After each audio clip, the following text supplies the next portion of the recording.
आऊर्णमुक्कारम् जिणवर वस हस वठमानस दंसनमग्गं वोच्छामि जहाकम्मं समासेन कर्णमन जिनवर वृषभ एवं वीर श्रीवर्धमान को संक्षिप्त दिग्दर्शन यथाक्रम करूं दर्शन मार्ग का। अष्टपाव नामक एक ग्रंथ है, आचार्य श्रीमद कुंकुंदाचार्य देव द्वारा रचित। के अंतर्गत पहला दर्शन पाहुड़, इसकी चर्चा हमारी चल रही है और उसमें ही दूसरी ही गाथा में सबसे पहले यहाँ दर्शन का महत्व और उसका स्वरूप, धर्म और दर्शन, इनका स्वरूप यहाँ बताया जा रहा है। गाथा और पद्यानुवाद का पाठ करते हैं। पेज नंबर 3 है गाथा के लिए, गाथा नंबर 2 है।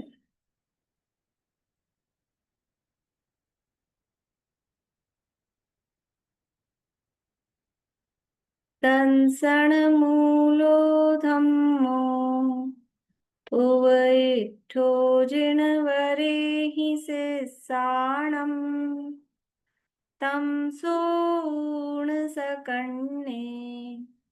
दंसनहीनो न वन्देभ्यो सद्धर्म का है मूल दर्शन जिनवरेंद्रों ने कहा, हे कान वालों सुनो दर्शन हीन वंदन योग्य न। यहाँ जो लिया है ना सोऊण, सोऊण नीचे लिखा है श्रुत्वा, इसका हिंदी में अर्थ होता है सुनकर। सोऊण श्रुत्वा यानी सुनकर। तो पद्यानुवाद में लिखा है सुनो, मतलब सुनो है ये आज्ञा, आज्ञार्थक बोलते हैं, और सुनकर वो आज्ञार्थक नहीं है। तो ये तो समझ लो पद्यानुवाद में थोड़ा भावानुसार भाव परक भी लिखते हैं, इसलिए मतलब ये है कि आज्ञार्थक नहीं है। देखो नीचे यहाँ जो अर्थ में भी किया है, सर्वज्ञ के कहे हुए उस दर्शन मूल रूप धर्म को अपने कानों से सुनकर जो दर्शन से रहित हैं वे वंदन योग्य नहीं।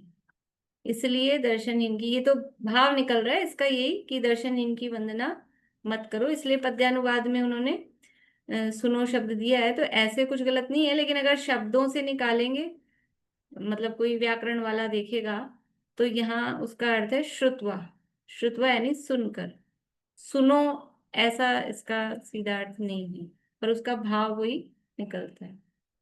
देखिए भावार्थ की चर्चा अपनी चल रही है, और भावार्थ में धर्म शब्द का 4 प्रकार से यहाँ अर्थ बताया, जो क्योंकि दर्शन है वो धर्म का मूल है, तो पहले धर्म का स्वरूप बता रहे हैं। 4 प्रकार से धर्म की व्याख्या दुनिया में चलती है या अपने जिनागम में चलती है, और लेकिन निश्चय से देखा जाए तो चारों ही व्याख्या वास्तव में उसमें कोई अंतर नहीं है। लेकिन ये जो व्याख्या है या ये जो धर्म का स्वरूप बताया है, वो 2 प्रकार से कहा जाता है, एक निश्चय रूप और एक व्यवहार रूप। तो उन्हीं चारों में निश्चय और व्यवहार किस प्रकार से होता है वो बताया, और अब यहाँ पर उसी के अनुसार निश्चय धर्म का स्वरूप तो अभेद रूप है, और उसमें ज्यादा कुछ समझ लीजिए कि कहने को नहीं है, क्योंकि वो चारों ही रूप हैं, वो निश्चय एक स्वरूप है, अपने अभेद आत्मा की अनुभूति रूप है। तो वहां तो बहुत ज्यादा विस्तार नहीं है, लेकिन अब उस निश्चय धर्म को पहचाने कैसे, उसके लिए बाहर में कुछ पहचानने के चिन्ह भी यहाँ बता रहे हैं। तो निश्चय धर्म का चिन्ह क्या है वो, और व्यवहार धर्म का चिन्ह क्या है उस रूप से यहाँ पर अब वर्णन कर रहे हैं। पेज नंबर 5 पे, यद्यपि ये हो गया था, लेकिन यहाँ पेज नंबर 5 पे कहा कि अंतरंग सम्यक दर्शन तो जीव का भाव है, और वो उपाधि रहित शुद्ध जीव का साक्षात अनुभव होना, वो वास्तव में अंतरंग सम्यक दर्शन है अथवा निश्चय सम्यक दर्शन है। पर वो ऐसा अंतरंग सम्यक दर्शन या वो आत्मा का अनुभव वो कब होता है? देखो, एक कार्य होने में 5 कारण तो कम होते ही होते हैं, जिनको 5 समवाय कहा जाता है। तो जीव को जब जैसे निश्चय सम्यक दर्शन या अंतरंग सम्यक दर्शन क्या है, कि वो आत्मा के अनुभव रूप जीव का जो भाव है वो है, निश्चय से तो वो है। लेकिन जिस समय ये निश्चय है, उसी समय उसके लिए ये जो निश्चय काम हो रहा है, निश्चय सम्यक दर्शन रूप, उस समय बाहर में निमित्त रूप से एक समवाय है। बाकी 4 समवाय तो उपादान में ही लागू पड़ते हैं। कौन कौन से 5 समवाय, पारुल? होनार, कालब्धि, निमित्त। दो याद नहीं आ रहे। कोई बात नहीं, ठीक है। अलका जी, 5 समवाय पता है आपको? नहीं, पूरा याद नहीं है। ये इन्होंने बोला वो दो तीन ही बस याद थे। ठीक है, दीपिका जी। पुरुषार्थ, कालब्धि, निमित्त, यही अटक गए। एक एक बढ़ गया इनके में, पुरुषार्थ और बढ़ गया, ठीक है। हाँ, निशा जी बोलिए। स्वभाव, पुरुषार्थ, होनार, कालब्धि और निमित्त बढ़िया। समवाय है। स्वभाव, पुरुषार्थ, होनहार, काललब्धि और निमित्त। तो स्वभाव है वो उस वस्तु का उपादानगत योग्यता, उस रूप कार्य रूप परिणमित होने का उसका स्वभाव होना चाहिए। तो वो वस्तु में ही है, उपादान रूप ही है। फिर पुरुषार्थ, तो पुरुषार्थ भी वो उस वस्तु का स्वयं का, स्वयं में जो वीर्य गुण है, उस वीर्य गुण का जो परिणमन होता है वही उसका पुरुषार्थ होता है। पुरुषार्थ का मतलब बाहरी उठा पटक इधर उधर, उसका नाम पुरुषार्थ नहीं है। पुरुषार्थ हर द्रव्य में अपना अपना एक पुरुषार्थ या वीर्य नाम का गुण है।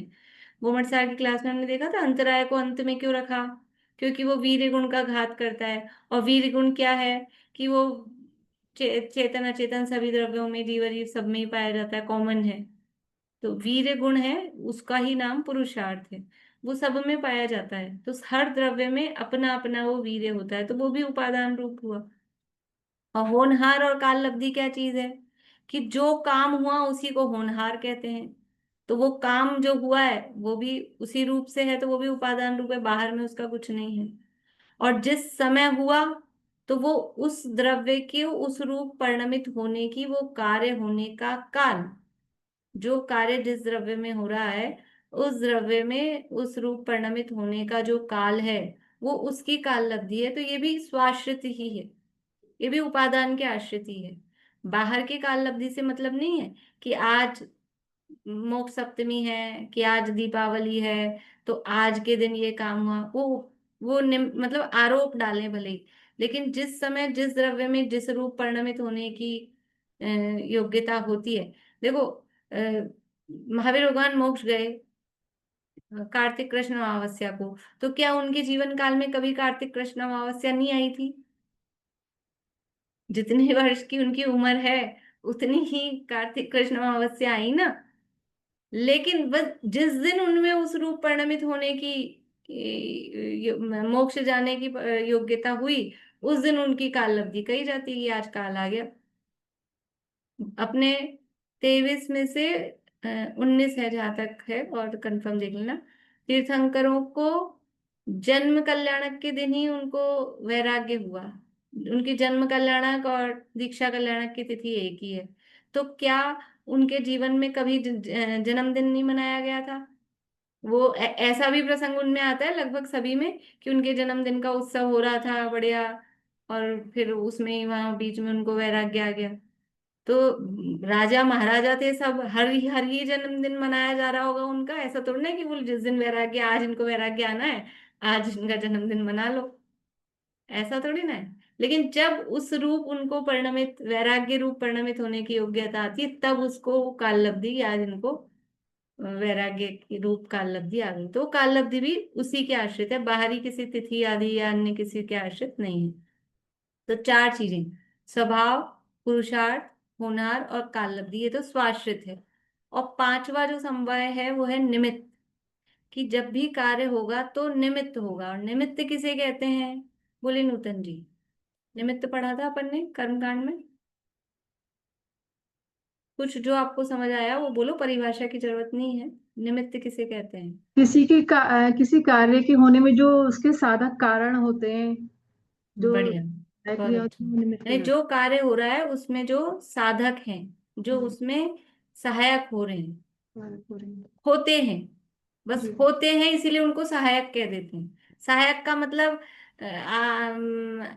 आप आओ और फिर मैं रोटी बेल रही हूं, तो आप आके बीच बीच में आप भी बिलवाओगे, आप भी सिखवा, ऐसा सहायक नहीं। सहायक का मतलब है बस है, निमित्त।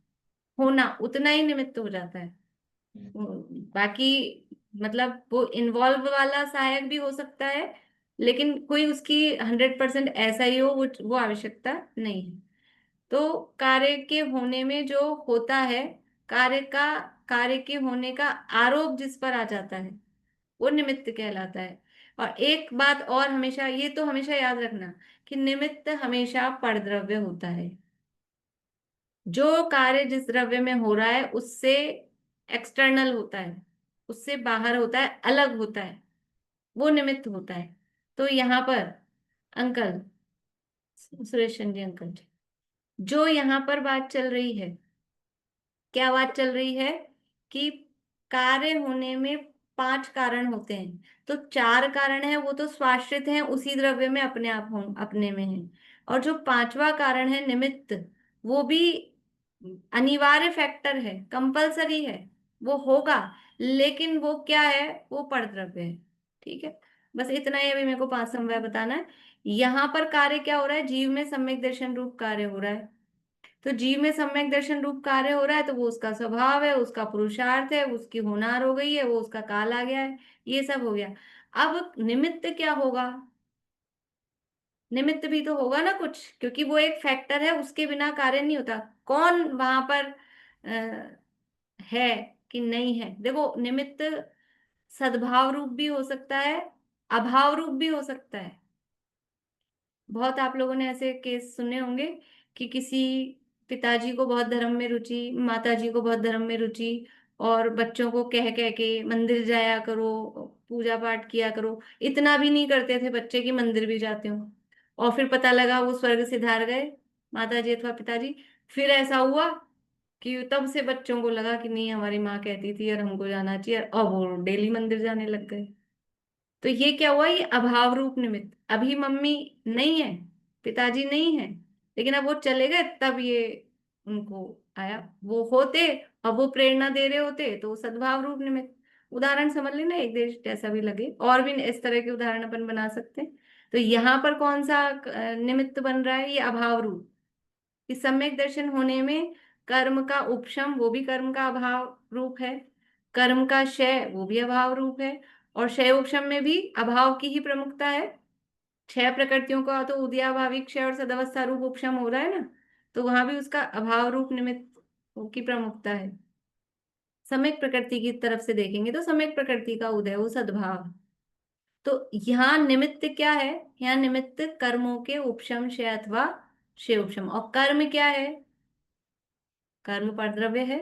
वो परद्रव्य में क्या हो रहा है? ये परद्रव्य में ये हो रहा है, उसको निमित्त कहा गया है। तो पहले तो यहाँ ये अंतरंग निमित्त की बात बताई। अब ये निमित्तों के अनेक भेद हैं, जैसे अभी सद्भाव रूप, अभाव रूप कहा, फिर उदासीन और प्रेरक, ऐसे अंतरंग निमित्त, बहिरंग निमित्त, ऐसे अलग अलग बहुत सारे भेद हैं।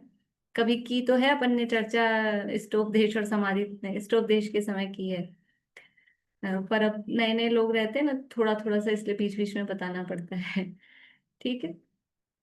तो अ, यहाँ पर जो सम्यक दर्शन रूप कार्य है, उसमें उपादान या अंतरंग जो कारण है, वो तो जीव स्वयं है, या कहो तो गुण के अपेक्षा से कह दो तो श्रद्धा गुण है। लेकिन वहां बहिरंग में जो बाहर में जो निमित्त है, तो उस निमित्त में एक है अंतरंग निमित्त, मतलब एकदम क्लोज का, वो तो कंपलसरी है ही, होगा ही वो तो, उसको कहते हैं अंतरंग निमित्त। और दूसरे होते हैं बहिरंग निमित्त, जो हो भी सकते हैं, नहीं भी हो सकते हैं, उसमें कुछ चेंज भी हो सकता है, कोई और भी हो सकता है उसकी जगह, ऐसे वो कहलाते हैं बहिरंग निमित्त। तो सम्यक दर्शन रूप कार्य में अंतरंग निमित्त, एकदम क्लोज का निमित्त, वो क्या है? ये कर्म के उपशमादि, उपशमशय अथवा शिवोपशम। सम्यक में वो 7 प्रकृतियों की चर्चा है, 7 हो, 5 हो अथवा 6 हो उपशम के लिए, और क्षय और शिवोपशम में तो सातों ही चाहिए ही।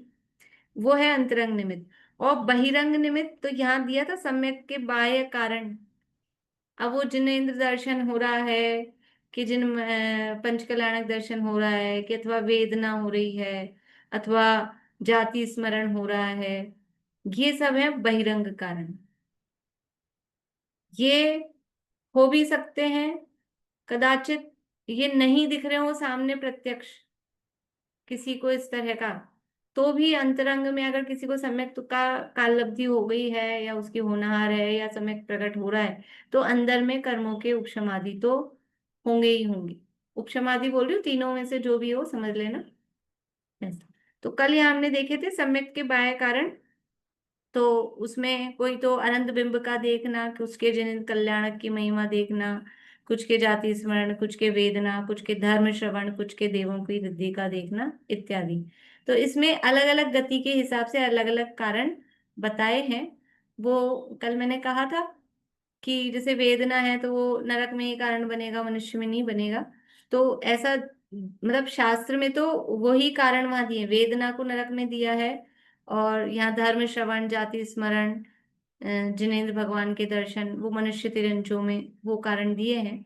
लेकिन जैसे कल हर्ष भैया आए थे ना अपने साथ में, तो वही उसमें 100% नहीं लगाना चाहिए अपने को, जबकि वहां तो दिए हैं, लेकिन फिर भी मनुष्यों में भी कदा देखो ये कारण कब बनेंगे? जिनेंद्र भगवान को देखा है ना, या वेदना हुई। नारकियों में भी वेदना किसको नहीं है? अच्छा बताओ, किस नारकी को वेदना नहीं है?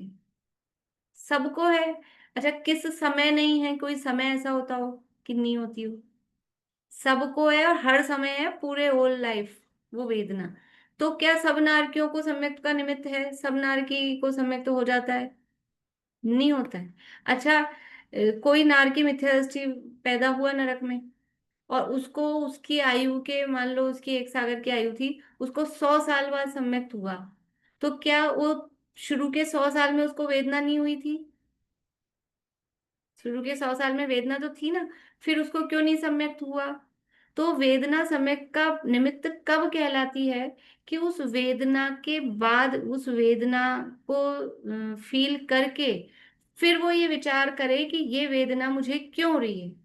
फिर वो कुछ विचार करे कि मैंने पूर्व में ये धर्म का सेवन नहीं किया, मुझे, मैंने कोई अच्छा काम नहीं किया, और उसके फल में मैं कोई यहाँ नरक में आना पड़ा है, इसलिए मुझे ये वेदना हो रही है। तो अब मैं अपने आत्मस्वरूप को जानूं, पहचानूं। ऐसा जब वो विचार करता है, तब वो वेदना उसमें सम्यक में निमित्त बनती है। ऐसे ही नहीं कि बस पिटाई हो रही है और वो सम्यक तो हो गया, ऐसा नहीं होता। किसी को मरते मरते सम्यक तो हो रहा है नरक में, मरते मरते मरते मरते मरते मतलब मरने के 1-2 घंटे पहले, 4 घंटे पहले, 2 दिन पहले, 4 दिन पहले, 1 साल पहले हो रहा है। वहां तो 1 साल भी सागरों के आगे क्या है? तो बाकी के पूरे इतने सागर तक उसको वेदना नहीं हुई थी? चल ही रही है ना वेदना तो नरक में निरंतर। लेकिन जब वो ये विचार करेगा उस वेदना के माध्यम से, तब सम्यक का निमित्त होगा। ऐसे ही देव रिद्धि दर्शन, जो एक कारण यहाँ पे दिया है, देवों की रिद्धि का देखना, तो क्या नीचे देव ऊपर वाले देवों की रिद्धि कभी नहीं देखते हैं? देखते रहते हैं, दिखती रहती है। और सेम स्वर्ग में होते हैं, तो वो क्या अभियोग्य और किल्वेश का, और जो प्रकीर्णक है, उनको इंद्र आदि की रिद्धि नहीं दिखती है? दिखती रहती है। लेकिन जिस दिन वो ये रिद्धि देखकर ये विचार करते हैं कि मेरे पास ये कम क्यों है और इसको ज्यादा क्यों है, मैं, मेरी ये स्थिति क्यों है, और ये क्यों इनकी आज्ञा चल रही है और इतना इनको वैभव है, जब वो ऐसा विचार करते हैं, फिर ये विचार करके क्यों का विचार भले ही आता हो, लेकिन खाली ईर्ष्या ही करते हो क्यों सोच के, पर वो क्यों का कारण खोजते हैं कि ये इन्होंने पूर्व में धर्म श्रवण किया था, धर्म आराधना की थी, इसके फल में इंद्र बने, और हमने कोई पूर्व में खोटा खोटा तप किया और खोटे धर्म का सेवन किया, सच्चे धर्म का सेवन नहीं किया, इसलिए हमको ये स्थिति हुई है। ऐसा विचार करके फिर जब वो उपयोग आत्मोन्मुख होता है, तब वो देववृद्धि दर्शन उनको सम्यक का कारण बनता है। तो अगर ऐसा देववृद्धि मान लो हमको दिख जाए, मनुष्य को या किसी तिर्यंच को कोई देवता दिख जाए, वो अपनी देवों की ये इच्छा पे निर्भर होता है कि किसको दिखना चाहे किसको नहीं दिखना चाहे। मतलब ये उनका वैकृत शरीर होता है ना, तो वो अदृश्य भी रह सकते हैं, और वो दिखना चाहें तो वो दिखाने वाला रूप भी बना सकते हैं। तो कदाचित उन्होंने दिखाने वाला बना रखा हो, अपना वैभव सब हो, तो क्या वो रिद्धि देख के हमको नहीं आ सकता है ऐसा विचार? आ सकता है ना कि ये देव क्यों है, इसकी इतनी रिद्धि क्यों है, अच्छा इसने ऐसा किया होगा, हमने इतना पढ़ा सुना है तो अपने को समझ में भी आ जाए, तो वो अपने समय का निमित्त बन सकता है। हमको मनुष्य गति में कदाचित इतनी वेदना हो रही हो, रोग आदि के द्वारा या किसी के द्वारा मारा पीटा गया हो, और मारा पीटा गया हुआ तो रोग का तो प्रसंग बनता ही है ना, तो वो रोग की इतनी वेदना में ये विचार नहीं आ सकता है कि पूर्व में कुछ ना कुछ ऐसे पाप किए होंगे? आता ही है ना ये तो विपाक विचय धर्म ध्यान में, कि हमने पूर्व में कुछ ऐसे कर्म किए होंगे, अच्छे सच्चे धर्म का आराधन नहीं किया होगा, उसके फल में ऐसी स्थिति बनी, शुरू से ही किसी का जन्म से ही शरीर ऐसा हो, विकलांग हो, कि वेदना जन्य हो, ऐसा। तो ऐसा विचार करके उसको वो वेदना समित में निमित्त बन सकती है। तो यहाँ जो कारण, यहाँ तो कॉमन से कहे हैं, लेकिन आप और ग्रंथों में पढ़ेंगे अलग अलग गतियों में, जैसे तिलोपन्नति में अपन ने देखा हर चैप्टर में वहां सम्यक ग्रहण के कारण दिए हैं, भवनवासी के अलग, व्यंतरों के अलग, ज्योतिष के अलग, भले ही तीनों के कॉमन है तो ऐसा लिख दिया, तीन उन्हीं के अनुसार है, लेकिन वो एक हेडिंग उन्होंने दिया है सम्यक ग्रहण के कारण। वैमानिक देवों में क्या है, नरकों में क्या है, वो सब दिए हैं अलग अलग। और नरक में भी पहले नरक के 6 पृथ्वी, 3 पृथ्वियों के अलग होंगे, चौथी से 7वीं तक अलग होंगे, क्योंकि धर्म श्रवण है वो शुरू की 3 पृथ्वियों में ही हो सकता है। चौथी पृथ्वी के नीचे कोई आगे धर्मोपदेश दे, वो पॉसिबल नहीं है। तो ऐसा अलग अलग दिया है शास्त्रों में।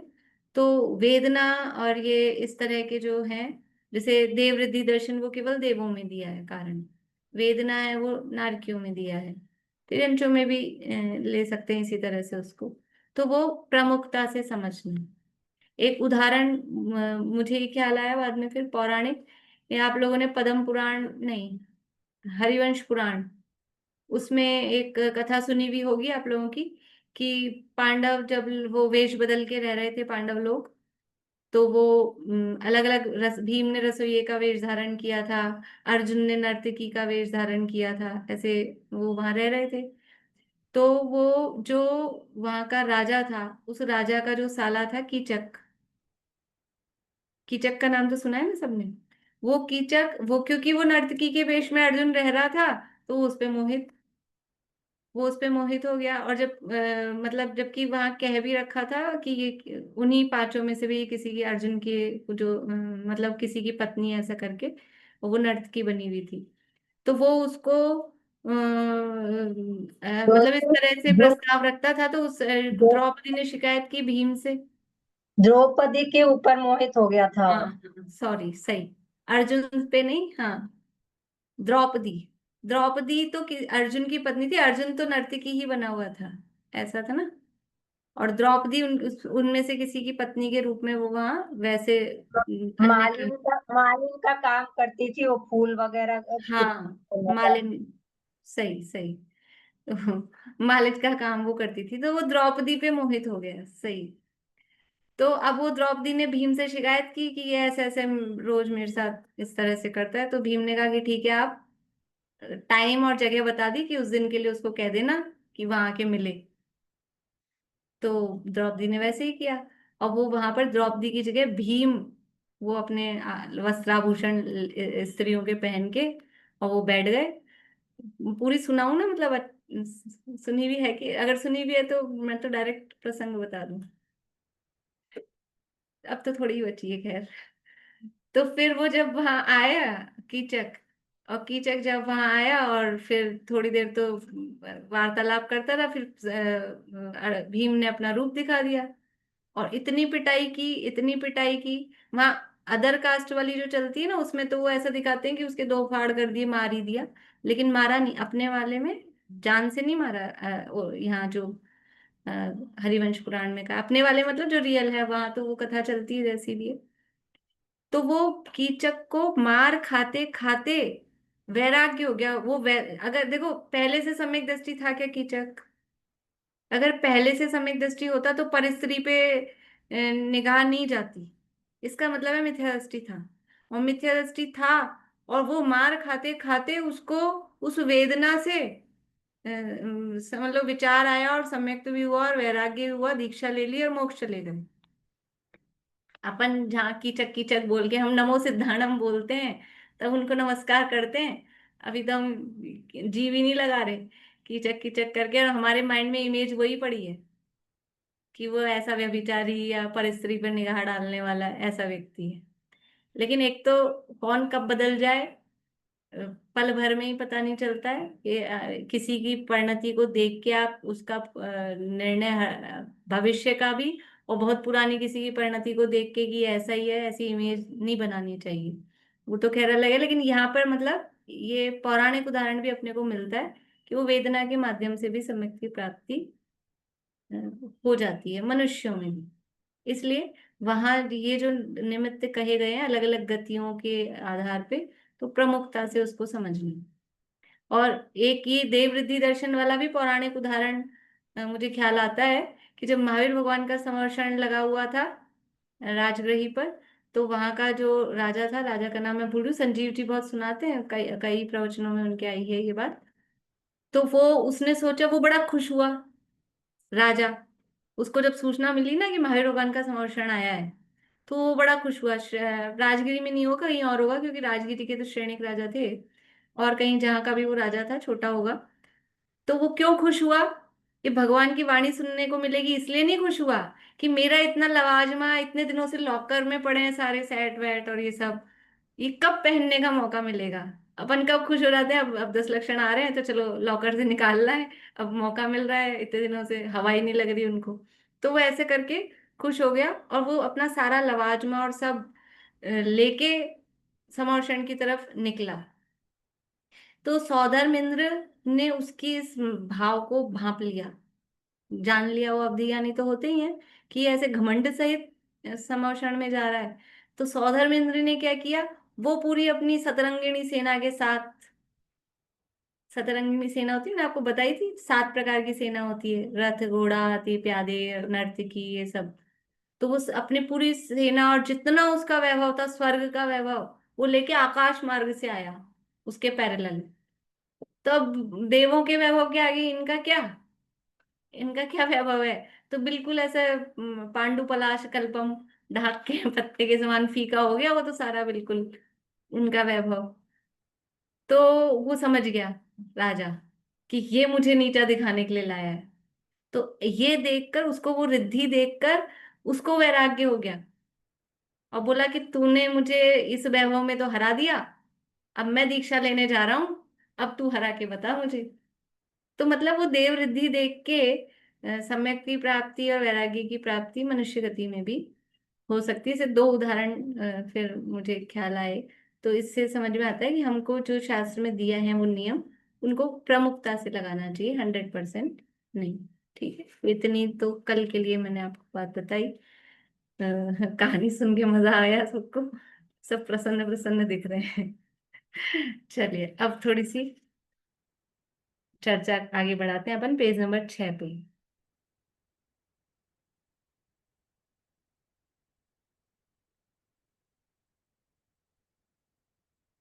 देखिए इस प्रकार, अ, ये भी अपन ने पैराग्राफ कल पढ़ लिया था, ये पैराग्राफ हो गया था कि ये जो उपशमादि हैं वो भी दिखाई नहीं देते हैं, वो अति सूक्ष्म है, ज्ञान गम्य नहीं है, केवल ज्ञान गम्य है। और जीव के जो सम्यक रूप परिणाम है वो भी केवल ज्ञान गम्य है। इसलिए बाहर से पहचानने के क्या चिन्ह होने चाहिए, तो बाहर से पहचानना क्यों आवश्यक है, सम्यक्त को बाहर से पहचानना क्यों आवश्यक है? क्या यही इसी में कारण दिया है? बोली बोली ममता भाभी।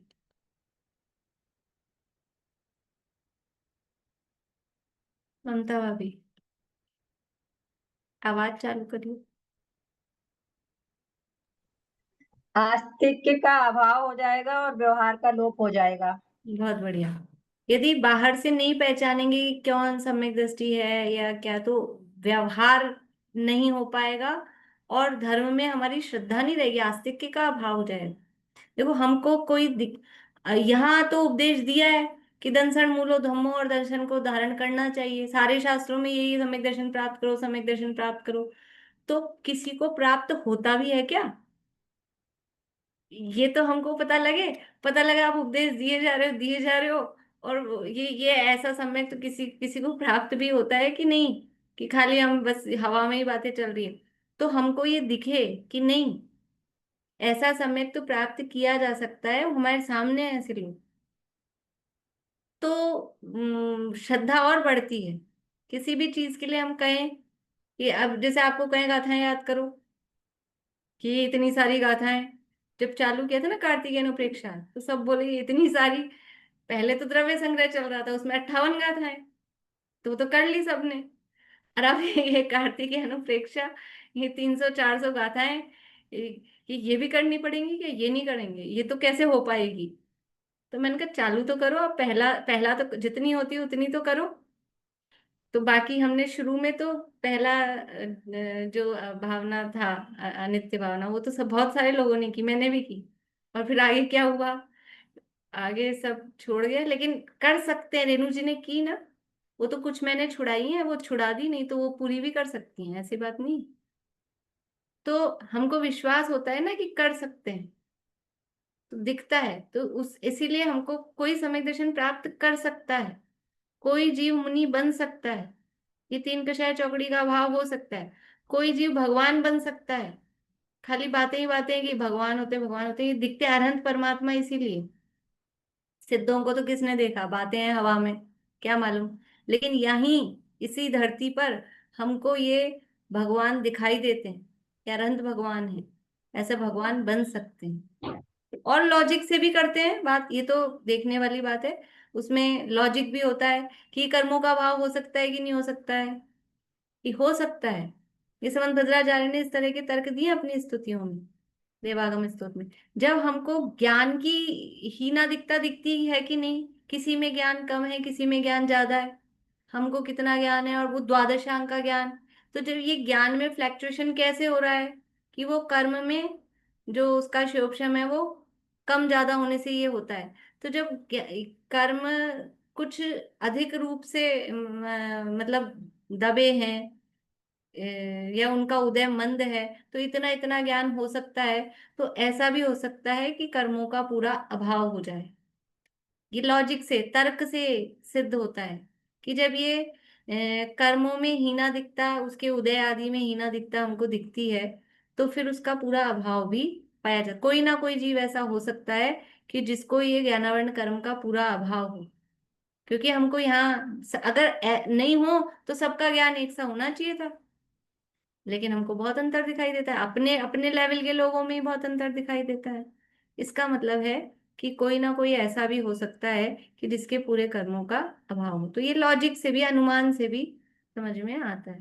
तो ये इन सब से धर्म में श्रद्धा होती है, और हमारा व्यवहार जो पूज्य आदि, पूज्यपन आदि का व्यवहार होता है, वो भी इससे चलता है। मतलब जो भी व्यवहार है वो केवल बाहरी चिन्ह देखकर ही होता है। कल भी मैंने कहा था, अंदर अंतरंग भाव किसी के नहीं दिखते हैं, वो बाहर के आधार पे ही उसका व्यवहार होता है। इसलिए बाह्य चिन्हों को देखो, यहाँ कहा था आगम, अनुमान और स्वानुभव, ये तीन कारण कहे थे। तो आगम में अभी जो चिन्ह बता रहे हैं उसके आधार पे, और अनुमान जो अभी मैंने आपको कहा ना, कि इस तरह से अनुमान करके कि जब इतना कम हो सकता है तो पूरा भी कम हो सकता है। किसी को बुखार हुआ 105 डिग्री, फिर दवाई ली, फिर वो 103 आ गया, तो फिर अपन छोड़े कि नहीं ये तो उतरा ही नहीं, कि नहीं कम हुआ है ना। जब 103 आया है फिर 101 आएगा, 100 रह जाएगा, तो पूरा भी उतर सकता है। अच्छा 99 आके तो अपन सोचे अब तो कम हो गया, 100 आ जाए तो 100 आ गया हो बुखार, तो ऐसे कहेगा आदमी बहुत बेटर है। और छोटे बच्चे होते हैं ना, वो तो उछल कूद खेलने कूदने लग जाते हैं, 100 के 101 मतलब 105 से इतना डाउन हो जाए। अपने जैसे बड़े लोग जरा बैठे रहते हैं कि नहीं बुखार है बुखार है, वो बराबर करने तो उसमें संतुष्ट हो जाए कि अरे ये तो खेल रहा है उछल कूद कर रहा है बढ़िया। नहीं, ये अभी इतना कम हुआ है तो पूरा कम पूरा खत्म भी हो सकता है, ऐसा अनुमान से वहां पे भी हम समझते हैं। तो यहाँ पर भी ये समझ में आता है। मोह में तीव्रता मंदता दिखती है, मोह में किसी का ज्यादा है किसी का कम है, कषाय किसी की तीव्र है किसी की कम है, एक अपनी ही कभी कम होती है कभी ज्यादा होती है। इससे भी समझ में आता है कि जब ये कम ज्यादा हो रही है इसका मतलब है ये अभाव रूप हो सकती है, और ये स्वभाव नहीं है। स्वभाव होता तो फिर इसमें ऐसा नहीं होता कि कभी कम है कभी ज्यादा। तो इस तरह से ये आगम, अनुभव, अनुमान और स्वानुभव, अपने बहुत बार स्वानुभव का मतलब है एक्सपीरियंस, कि अपने एक्सपीरियंस से भी इसको परीक्षा करके, या फिर स्वानुभव का अर्थ जो स्वानुभव है आत्मानुभव है वो भी ले सकते हैं कि स्वयं सम्यक दृष्टि हो जाए। तो जो स्वयं सम्यक दृष्टि हो जाए तो फिर जैसी अपनी परिणति है जिस तरह की है उससे भी दूसरे सम्यक दृष्टि को पहचाना जा सकता है, पर वो उसमें भी 100% नहीं है, पहचाना जा सकता है। ऐसा स्वानुभव से परीक्षा करके निर्णय करना चाहिए। वे चिन्ह कौन से हैं सो लिखते हैं। अब वो जो बाहरी चिन्ह है उसके लिए बता रहे हैं, अंतरंग और बहिरंग दोनों तरह के चिन्ह। तो मुख्य चिन्ह तो उपाधि रहित शुद्ध ज्ञान चेतना स्वरूप आत्मा की अनुभूति है। आत्मा की अनुभूति ये मुख्य चिन्ह है। यद्यपि यह अनुभूति ज्ञान का विषय, जो आत्मा की अनुभूति हो रही है, आत्मा की अनुभूति को यहाँ पे ले रहे हैं कि ये किस गुण का परिणमन है। आत्मा की जो अनुभूति है वो अनुभूति, ऐसे प्रश्न पहले चलते थे जो लोग स्वाध्यायी होंगे कि ये अनुभूति कौन से गुण की पर्याय है, आनंद कौन से गुण की पर्याय है, इस तरह के चर्चाएं चलती थी पहले प्रवचनों में, आजकल तो कम चलती हैं। तो ये जो अनुभूति है ये कह रहे हैं ज्ञान का विशेष है, मतलब ये ज्ञान की पर्याय है। अनुभूति जो है वो ज्ञान की पर्याय है। तथापि वह सम्यक्त होने पर होती है, लेकिन वो अनुभूति कब होती है? सम्यक्त होने पर। अभी सम्यक्त है ये कौन से गुण की पर्याय है? सम्यक्त है श्रद्धा गुण की पर्याय। और अनुभूति और सम्यक्त को हम समझ लो दोनों को अविनाभावी कह रहे हैं कि अनुभूति होने पर सम्यक्त हो रहा है, उसका चिन्ह क्या कह रहे हैं कि मुख्य चिन्ह तो सम्यक्त का मुख्य चिन्ह तो चेतना स्वरूप आत्मा की अनुभूति है। अब सम्यक्त है श्रद्धा गुण का परिणमन और अनुभूति है वो ज्ञान गुण का परिणमन। तो अभी यद्यपि हमने कहा था निमित्त निमित्तिक संबंध दो द्रव्यों में होता है, लेकिन यहाँ ये गुणों को भी देखें तो दो गुण अलग अलग हो गए, दो गुण अलग अलग हो गए। तो यहाँ पे भी इसलिए उसको ऐसा ले रहे हैं। तो यद्यपि यह अनुभूति ज्ञान का विशेष है तथापि वह सम्यक्त होने पर होती है, इसलिए उसे बाह्य चिन्ह कहते हैं। क्या कह रहे हैं? आत्मा की अनुभूति को सम्यक्त का बाह्य चिन्ह कह रहे हैं। क्यों कह रहे हैं बाह्य चिन्ह? मतलब थोड़ी सी अब अभी कहानी किससे हो गए अब ये थोड़ी बात को उपयोग को एकाग्र करके समझना कि दो गुण अलग अलग हैं। अगर वो श्रद्धा गुण का ही परिणमन अनुभूति होता तो वो उसका अंतरंग चिन्ह होता, लेकिन ये अनुभूति है ज्ञान गुण का परिणमन और उसको चिन्ह बता रहे हैं किसका? सम्यक्त्व का। और सम्यक्त्व है श्रद्धा गुण का परिणमन। तो दो गुण अलग अलग हो गए, अलग अलग दो गुण हो गए, इसलिए ये श्रद्धा गुण से ये ज्ञान गुण बाहर है, अलग है, उसको बाहर शब्द से कह रहे हैं। तो इसलिए ये कह रहे हैं कि यद्यपि अनुभूति ज्ञान का विशेष है तथापि वह सम्यक्त होने पर होती है, इसलिए उसे बाह्य चिन्ह कहते हैं। देखो ज्ञान तो अपना अपने को स्वसंवेदन रूप है, उसका रागादि विकार रहित शुद्ध ज्ञान मात्र का अपने को आस्वाद होता है। कैसा आस्वाद होता है अभी पढ़ लेते हैं थोड़ा, फिर बाकी और जो चर्चा बचेगी, मतलब पढ़ तो पूरा लेते हैं, फिर इसकी चर्चा और कल भी करेंगे अपन। ज्ञान तो अपना अपने को स्व संवेदन रूप है, अपने को अपना वेदन, वेदन का मतलब, वेदन किस गुण की पर्याय है? वेदन मतलब वो जानना, वेदन अर्थात है जानना, और वो, लेकिन जानना और वेदन एकदम सिमिलर नहीं है। ज्ञान तो हमको सबका होता है, स्व का भी और पर का भी, लेकिन वेदन किसका होता है? वेदन स्व का, पर का वेदन नहीं होता, इसलिए एकदम सिमिलर नहीं है। लेकिन वेदन वो एक ज्ञान का ही रूप है, जानने का ही रूप। तो ज्ञान तो अपना अपने को स्व संवेदन रूप है, स्व यानी अपना और संवेदन यानी उसका वेदन हो रहा है, वो जानना हो रहा है। उसका रागादि विकार रहित शुद्ध ज्ञान मात्र का अपने को आस्वाद होता है कि जो यह शुद्ध ज्ञान है सो मैं हूं, और ज्ञान में जो रागादि विकार हैं वे कर्म के निमित्त से उत्पन्न होते हैं, वह मेरा स्वरूप नहीं है। इस प्रकार भेद ज्ञान से ज्ञान मात्र के आस्वादन को ज्ञान की अनुभूति कहते हैं, वही आत्मा की अनुभूति है तथा वही शुद्ध नय का विषय है। ये समय सार में कलश दिया है, वो उसके आधार पर अपन इसकी चर्चा कल करेंगे, इस बात की विशेष चर्चा। ऐसी अनुभूति से शुद्ध नय के द्वारा ऐसा भी श्रद्धान होता है कि जो सर्व कर्म जनित रागादि भाव से रहित अनंत चतुष्टय मेरा स्वरूप है, अन्य सब भाव संयोग जनित हैं, ऐसी आत्मा की अनुभूति सो सम्यक्त्व का मुख्य चिन्ह है। सम्यक का चिन्ह क्या कह रहे हैं? मुख्य चिन्ह वो है आत्मा की अनुभूति। आत्मा की अनुभूति होना वो सम्यक का चिन्ह है, और ये बाह्य चिन्ह बता रहे हैं। बाह्य चिन्ह का मतलब बाहर से दिखाई देगा ऐसा वाला नहीं, लेकिन सम्यक्त्व अलग है और अनुभूति अलग है, ऐसा भेद कर रहे हैं, इसलिए उसको बाह्य कह रहे हैं। पर बाह्य चिन्ह में भी, बाहरी में भी वो अंतरंग है, क्योंकि वो गुण दोनों आत्मा के ही हैं, दोनों गुण आत्मा के ही हैं। बाहरी चिन्ह का मतलब बाहरी परद्रव्य से या बाहरी क्रिया से दिख रहा है ऐसा नहीं। अनुभूति बाहर में किसी क्रिया में नहीं दिखेगी, किसी प्रवृत्ति में नहीं दिखेगी, और किसी बाहरी द्रव्य आदि का तो बात ही नहीं है। तो बाहर की क्रिया या बाहर की प्रवृत्ति में अनुभूति नहीं दिखेगी, लेकिन उसको चिन्ह कह रहे हैं क्योंकि वो दो गुणों के परिणमन अलग अलग हैं। श्रद्धा गुण के परिणमन को हम ज्ञान गुण के परिणमन से देख रहे हैं, इसलिए उसको बाहरी चिन्ह कह रहे हैं। लेकिन ये ही सबसे प्रमुख चिन्ह है। सम्यक तो कब कहा जाएगा? कि जब आत्मा की अनुभूति हो, तब सम्यक तो कहा जाएगा। और अंतरंग निमित्त में, उसको निमित्त में देखेंगे तो वो कर्म के उपशमादि, वो अंतरंग है।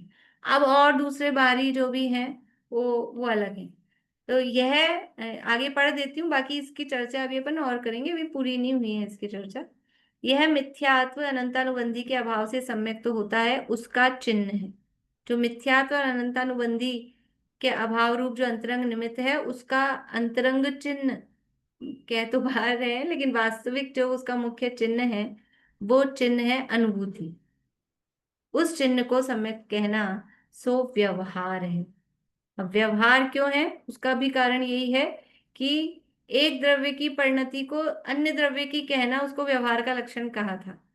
ठीक है, यद्यपि यहाँ द्रव्य एक ही है, जीव ही द्रव्य है, लेकिन एक गुण की परिणति को अन्य गुण का की परिणति में लगा के कह रहे हैं। श्रद्धा गुण की परिणति को ज्ञान गुण की परिणति में कह रहे हैं। सम्यक तो है श्रद्धा गुण की परिणति, और जो स्व संवेदन है या आत्मा की अनुभूति है वो है ज्ञान गुण की परिणति। तो उस श्रद्धा गुण की परिणति का चिन्ह वो ज्ञान गुण की परिणति को कह रहे हैं, इसलिए ये दो अलग अलग हुए, इसलिए भेद हुआ, या एक की परिणति को दूसरी की परिणति कह रहे हैं, तो दोनों रूप से उसको व्यवहार कहा जा रहा है।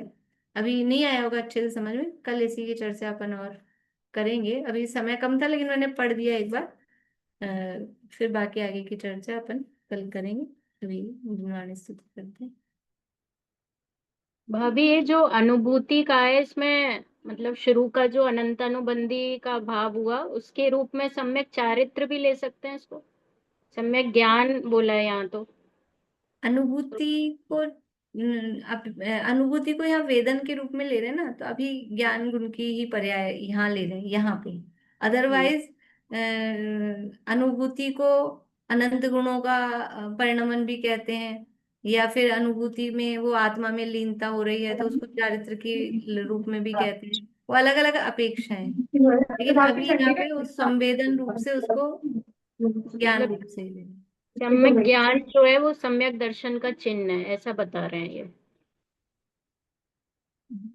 हाँ, ऐसा कह लो। सम्यक ज्ञान मतलब वो वर्ड उसके लिए अनुभूति है। सम्यक ज्ञान वो ठीक है, कह सकते हैं उसको, पर अनुभूति ज्यादा अप्रोप्रिएट है। आशा आंटी, आप कुछ कहना चाह रहे हैं? आवाज बंद है, वो डिस्टरबेंस आ रहा था तो बंद कर दी मैंने। लाइट गई यहाँ। हाँ इधर लाइट गई। ठीक। ये मतलब ज्ञान मात्र का आस्वादन और आत्मा की अनुभूति में फर्क क्या हुआ? वो अपन कल करेंगे अभी चर्चा, अभी तो मैंने पढ़ दिया है, कल करेंगे चर्चा उसकी।